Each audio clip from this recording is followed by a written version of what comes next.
नमस्कार, मैं हूं मनोज यादव। यह है जागरण न्यूज रील। पेश है प्राइम टाइम की 5 बड़ी खबरें। केंद्र की अधिसूचना के खिलाफ दिल्ली विधानसभा में प्रस्ताव पास।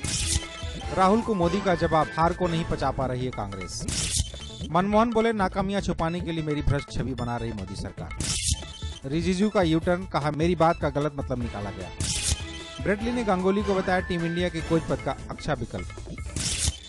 अधिकारों की लड़ाई में दिल्ली की आम आदमी पार्टी सरकार ने केंद्र सरकार पर सीधा हल्ला बोल दिया है। सरकार शासन के अधिकारों के बंटवारे को लेकर केंद्र द्वारा जारी अधिसूचना के विरोध में दिल्ली विधानसभा में प्रस्ताव पारित किया है। इस बीच दिल्ली के मुख्यमंत्री अरविंद केजरीवाल ने प्रधानमंत्री नरेंद्र मोदी पर हमला करते हुए कहा कि केंद्र सरकार का रवैया तानाशाही भरा है। उन्होंने केंद्र सरकार पर निशाना साधते हुए कहा कि देश तानाशाही शासन की तरफ बढ़ रहा है। इससे पहले केंद्र द्वारा जारी अधिसूचना के विरोध के लिए बुलाई गई दिल्ली विधानसभा की 2 दिवसीय आपात बैठक में मंगलवार को 2 प्रस्ताव पेश कर केंद्र के कदम को असंवैधानिक करार दिया गया था।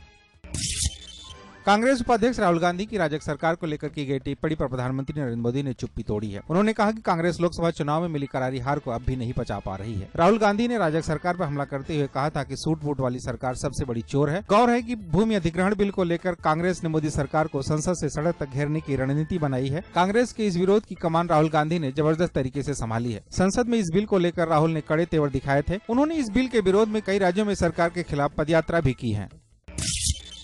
2G घोटाले पर ट्राई के पूर्व चेयरमैन के आरोप के बाद पूर्व प्रधानमंत्री मनमोहन सिंह ने चुप्पी तोड़ते हुए कहा है कि उन्होंने कभी भी किसी को भी फायदा नहीं पहुंचाया है। कांग्रेस की छात्र इकाई NSUI के 2 दिवसीय राष्ट्रीय सम्मेलन को संबोधित करते हुए मनमोहन सिंह ने कहा कि मैंने कभी भी अपने कार्यालय का दुरुपयोग नहीं किया है। मैंने अपने पद का फायदा अपने परिजनों, रिश्तेदारों और दोस्तों को नहीं पहुंचाया है। उन्होंने कहा कि भाजपा जनता का ध्यान गैर मुद्दों की ओर ले जाने के लिए भ्रष्टाचार की बीन बजा रही है। उन्होंने कहा कि मोदी सरकार अपनी नाकामियां छिपाने के लिए मेरी भ्रष्ट छवि बनाने की कोशिश कर रही है।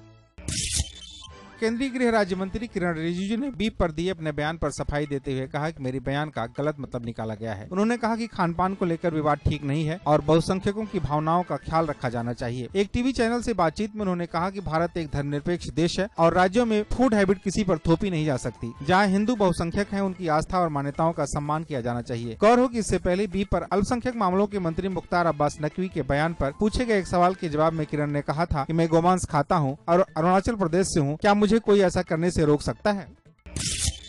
एक तरफ जहां भारतीय टीम के कोच को लेकर अटकलें जारी हैं, वहीं दूसरी ओर विदेशी दिग्गज भी सौरव गांगुली को इस पद का बेहतर विकल्प बताने लगे हैं। ताजा नाम है ऑस्ट्रेलिया के पूर्व तेज गेंदबाज ब्रेटली का। ब्रेटली ने कहा कि यदि पूर्व कप्तान सौरव गांगुली को टीम का नया कोच बनाया जाता है तो वह काफी फायदेमंद साबित होंगे। क्रिकेट विश्व कप समाप्त होने के बाद से टीम इंडिया के कोच का पद खाली है। इससे पहले जिम्बाब्वे के पूर्व क्रिकेटर डंकन फ्लेचर भारतीय कोच के पद पर अपनी सेवाएं दे रहे थे। भारतीय क्रिकेट कंट्रोल बोर्ड 7 जून से शुरू हो रहे बांग्लादेश दौरे से ठीक पहले टीम के नए कोच और सपोर्ट स्टाफ की घोषणा करेगा।